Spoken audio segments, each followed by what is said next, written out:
நம்ம சேனலுக்கு உங்களை அன்புடன் வரவேற்கிறேன். நாம் இன்றைக்கி பார்க்க போகிறது ஒரு வெஜ்ஜி சமோசா. அது எப்படி பண்ணணும்னு பார்க்கலாம். இப்போ வீடியோக்கு போகலாம்.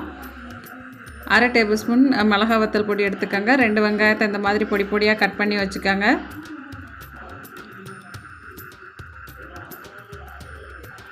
அது கூடவே கொஞ்சம் கிஸ்மிஸு, கொஞ்சம் முந்திரி எடுத்துக்கோங்க. கிஸ்மிஸும் முந்திரி போடுறதுனால இந்த சமோசா டேஸ்ட்டு ரொம்பவே நல்லாயிருக்கும். அது போக ரிச்சாகவும் இருக்கும். 1 டீஸ்பூன் கொத்தமல்லி விதை எடுத்துக்காங்க. கொத்தமல்லி விதையை நம்ம தாளிக்கிறதுக்கு யூஸ் பண்ணலாம். 1/2 டீஸ்பூன் காஷ்மீரி மிளகாத்தூள் எடுத்துக்காங்க. இது வந்து கலர் நல்லா கொடுக்கும். நம்மளோட உருளைக்கிழங்கு மசாலாவுக்கு கலர் நல்லா கொடுக்கும். அதுக்காக 1/2 டீஸ்பூன் கரம் மசாலா பொடி எடுத்துக்காங்க. தேவையான அளவுக்கு உப்பு எடுத்துக்காங்க. அது கூடவே 2 டேபிள் ஸ்பூன் எண்ணெய் எடுத்துக்காங்க. இது நம்ம உருளைக்கிழங்கு மசாலா தாளிக்கிறதுக்காக எண்ணெய் எடுத்துக்கிறோம். அப்புறம் தேவையான அளவுக்கு கொத்தமல்லி, கருவேப்பிலை எடுத்துக்காங்க. 1 கப் மாவு, 75 ml எண்ணெய், கொஞ்சம் உப்பு, இது 3ஐயும் சேர்த்து நல்லா பிசைஞ்சு எடுத்துக்காங்க. மாவு வந்து நல்லா சாஃப்டாக பிசைஞ்சு எடுத்துக்கணும். அதுக்கு நீங்கள் தண்ணி கொஞ்சம் கொஞ்சமாக விட்டு பிசைஞ்சு எடுத்துக்காங்க. அப்போ தான் மாவு ரொம்ப சாஃப்டாக வரும். தண்ணி நிறைய விடாதீங்க. இதுக்கு வந்து கொஞ்சம் மாவு திக்காக இருக்கணும். மாவு நல்லா பிசைஞ்சதும் அதை நம்ம ஊற வச்சுருவோம். அதுக்குள்ளே நம்ம உருளைக்கிழங்கு மசாலா ரெடி பண்ணிக்குவோம். ஒரு பாத்திரத்தில் எண்ணெய் விட்டுக்காங்க. எண்ணெய் விட்டு எண்ணெய் நல்லா சூடானது நம்ம எடுத்து வச்சுருக்கோம் கொத்தமல்லி விதையை போட்டு நல்லா வறுத்துருங்க. கொத்தமல்லி கருகக்கூடாது, நல்லா வறுத்தா போதும். அது கூடவே நம்ம எடுத்து வச்சுருக்க முந்திரி கிஸ்மிஸையும் சேர்த்துக்கணும். இதுவும் நல்லா வதங்கணும். நம்ம இதில் முந்திரி கிஸ்மிஸ் போடுறதுனால இந்த சமோசா டேஸ்ட் ரொம்பவே ரிச்சாக இருக்கும். இது கூட நம்ம எடுத்து வச்சுருக்க வெங்காயத்தையும் போட்டு நல்லா வதக்கிக்கணும். வெங்காயம் நல்லா சாஃப்டாகணும், ப்ரௌன் ஆகணும்னு அவசியம் இல்லை. நல்லா சாஃப்டானால் போதும். வெங்காயம் சீக்கிரம் வதங்கிறதுக்கு அதில் நம்ம கொஞ்சமாக உப்பு சேர்த்துட்டு வதக்குனிங்கன்னா சீக்கிரமாக வதங்கிடும். இந்த சமோசா ரொம்ப நல்லாயிருக்கும். இப்போ நம்ம வெங்காயம் வதங்கினதும் அதில் மஞ்சள் பொடி சேர்த்துக்கணும், மிளகாத்தூளும் சேர்த்துக்கணும். நான் மஞ்சள் பொடி சொல்லலை, இதில் போட்டிருக்கேன். நீங்கள் மஞ்சள் பொடி சேர்த்துக்கோங்க. கரம் மசாலா சேர்த்துக்கணும். சேர்த்துட்டு இது 3ஓட நல்லா பச்சை வாசனை போகிற அளவுக்கு வதக்கணும். இதில் பச்சை வாசனை எதுவுமே இருக்கக்கூடாது. அப்போ தான் சமோசா ரொம்ப மனமாக டேஸ்ட்டாக இருக்கும். இப்போ இதில் நம்ம வேக வச்சுருக்க உருளைக்கிழங்கு நல்லா மசிச்சு போட்டுக்கணும். உருளைக்கிழங்கு வந்து நம்ம எப்போவுமே அப்படியே போடக்கூடாது, கட் பண்ணி போடக்கூடாது, நல்லா மசிச்சு விடணும். உள்ளே வந்து வைக்கும்போது நமக்கு உருளைக்கிழங்கு சாஃப்டாக இருக்கணும். அதனால் உருளைக்கிழங்கு நான் நல்லா மசிச்சு போட்டிருக்கேன். இதில் மசாலா நல்லா மிக்ஸ் ஆகிற அளவுக்கு நீங்கள் கிளறி விட்டுக்காங்க. மசாலா நல்லா மிக்ஸ் ஆனதும் நம்ம அதில் வந்து நம்ம எடுத்து வச்சுருக்க கொத்தமல்லி, கட் பண்ணி வச்சுருக்க கொத்தமல்லியை போட்டுக்கலாம். கொத்தமல்லி, கருவேப்பிலை 2மே போட்டுக்கலாம். 2 போட்டாலும் நல்லாயிருக்கும்.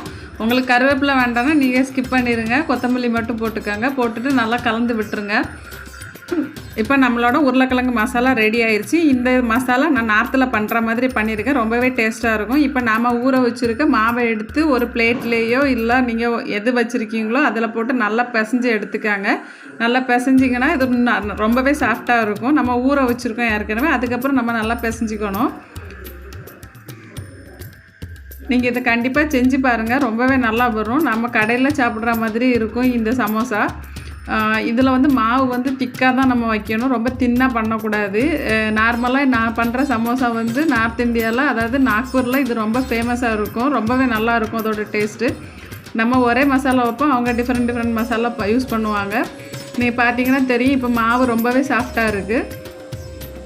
இது நமக்கு எந்த சைஸுக்கு வேணுமோ அந்த சைஸுக்கு நம்ம பிரித்து எடுத்துக்கணும். பிரித்து எடுத்துகிட்டு இந்த மாதிரி வச்சு நல்லா தேய்ச்சி விட்டுருங்க.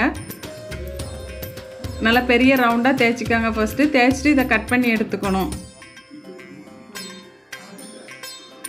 சமோசா பண்ணுறது ரொம்ப கஷ்டம் கிடையாது, ரொம்பவே ஈஸி. ஆனால் நான் பண்ணுற மெத்தடில் பண்ணிங்கன்னா இந்த மசாலா ரொம்பவே டேஸ்ட்டாக இருக்கும். இதை ஒரு வாட்டி நீங்கள் கண்டிப்பாக செஞ்சு பாருங்கள். செஞ்சு சாப்பிட்டு பார்த்துட்டு உங்களோட கமெண்ட்ஸ் எனக்கு சொல்லுங்கள்.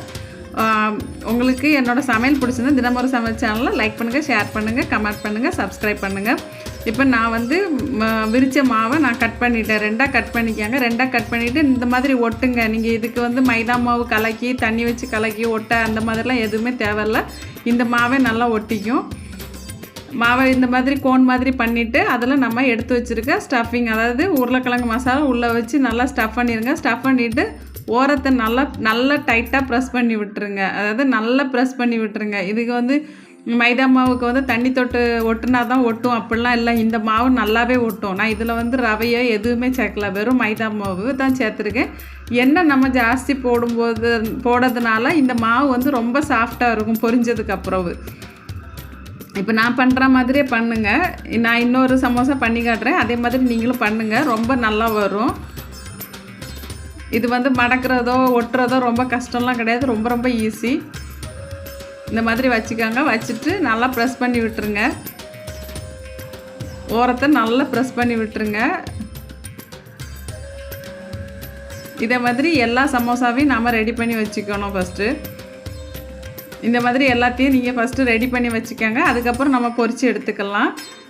எந்த அளவுக்கு பொரிக்கிறதுக்கு எண்ணெய் தேவையோ அந்த அளவுக்கு எண்ணெயை விட்டு நல்லா சூடு பண்ணிக்கோங்க. எண்ணெய் நல்லா சூடானதும் தீயை சிம்முக்கு வச்சுருங்க, சிம்முக்கு மாற்றிடுங்க. அப்போ தான் சமோசா வந்து நல்லா மொறுமொறுன்னு வேகும். இப்போ நான் பண்ணி வச்சுருக்க சமோசாவை எண்ணெயில் போட்டேன். அது லைட்டாக ப்ரௌன் கலர் வந்ததும் நீங்கள் வந்து மாற்றி விடுங்க. ஃபஸ்ட்டே சும்மா மாற்றாதீங்க, மாற்றினீங்கன்னா அது உடையிறதுக்கு வாய்ப்பு இருக்குது. அதனால் நல்லா ப்ரௌனிஷாக வந்ததுக்கப்புறம் நீங்கள் மாற்றி விடுங்க. மாற்றி விட்டுட்டு கோல்டன் ப்ரௌன் வந்ததும் நீங்கள் எடுத்துடலாம். இப்போ நம்மளோட சமோசா ரெடி. இந்த சமோசா ரொம்பவே டேஸ்ட்டாக இருக்கும். இப்போ நான் இதுக்கு ஒரு சட்னி செஞ்சு காட்ட போகிறேன், ஸ்வீட் சட்னி. அது எப்படின்னு பார்க்கலாம். கொஞ்சம் பேரிச்சம்பழம் எடுத்துக்கோங்க, ஒரு 50 கிராம் பேரிச்சம்பழம் எடுத்துக்கோங்க. அதை தண்ணியில் ஒரு 2 மணி நேரம் நல்லா ஊற வச்சுக்கோங்க. கொஞ்சம் புளியை எடுத்துக்கோங்க, இதையும் தண்ணியில் நல்லா ஊற வச்சுருங்க. நம்ம எடுத்து வச்சுருந்த ஊற வச்ச பேரிச்சம்பழத்தை நல்லா நைஸாக அரைச்சி எடுத்துருங்க. அதை ஒரு வாணலியில் போட்டுருங்க. ஒரு வாணலியில் போட்டுட்டு நம்ம கரைச்சி வச்சுருக்க புளியும் சேர்த்துக்கணும். புளியும் சேர்த்துட்டு நல்லா மிக்ஸ் பண்ணிவிட்டு ஸ்டவ் ஆன் பண்ணிடணும். ஸ்டவ் ஆன் பண்ணி நமக்கு சூடு பண்ண ஆரம்பிச்சிடலாம். இப்போ இதில் நம்ம கொஞ்சம் மிளகாத்தூள், அதாவது உங்களுக்கு காரத்துக்கு தகுந்த மாதிரி மிளகாத்தூள், அப்புறம் சீரகத்தூள் கண்டிப்பாக போடணும். இதில் டேஸ்ட்டே ஜீரகத்தூளும் ஸ்மெல்லுக்கும் ஜீரகத்தூள் தான். உப்பு இதை போட்டு நல்லா கொதிக்க வச்சுருங்க. நீங்கள் பார்த்தீங்கன்னா தெரியும், இதில் வந்து நம்ம ஸ்வீட்டு வந்து சேர்க்கலை. பேரிச்சம்பழம் ஸ்வீட்டே இதுக்கு போதுமானதாக இருக்கும். அதே மாதிரி புளிப்பு நிறைய இருக்குது. புளி போட்டிருக்கிறதுனால புளிப்பும் சுள்ளுன்னு இருக்கும்.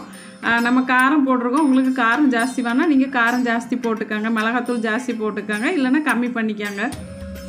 இதை நல்லா கொதிக்க வச்சு இது கொஞ்சம் திக்காகிற வரைக்கும் நீங்கள் வெயிட் பண்ணுங்கள். இப்போ இது நல்லா கொதிச்சிருச்சு, இப்போ திக்காகவும் ஆரம்பிச்சிருச்சு.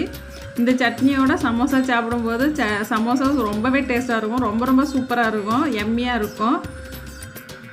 கண்டிப்பாக இதை ஒரு வாட்டி நீங்கள் செஞ்சு பாருங்கள். இப்போ பார்த்தீங்கன்னா தெரியும், சட்னியோட கலர் நல்லாவே சேஞ்ச் ஆகிருச்சு. இந்த மாதிரி தான் வரும் இந்த சட்னி.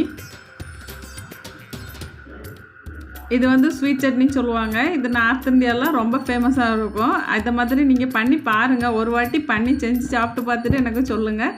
இந்த சமோசாவும் நான் பண்ண சட்னி உங்களுக்கு பிடிச்சிருந்ததுன்னா என்னோட தினமொரு சமையல் சேனலில் லைக் பண்ணுங்கள், ஷேர் பண்ணுங்கள், கமெண்ட் பண்ணுங்கள், சப்ஸ்கிரைப் பண்ணுங்கள். அப்படியே பக்கத்தில் உள்ள பெல் பட்டனையும் அழுத்தி விட்டுருங்க. அப்போ தான் என்னோடய வீடியோ அடுத்தடுத்து உங்களுக்கு நோட்டிஃபிகேஷனாக தெரியும். தேங்க்யூ.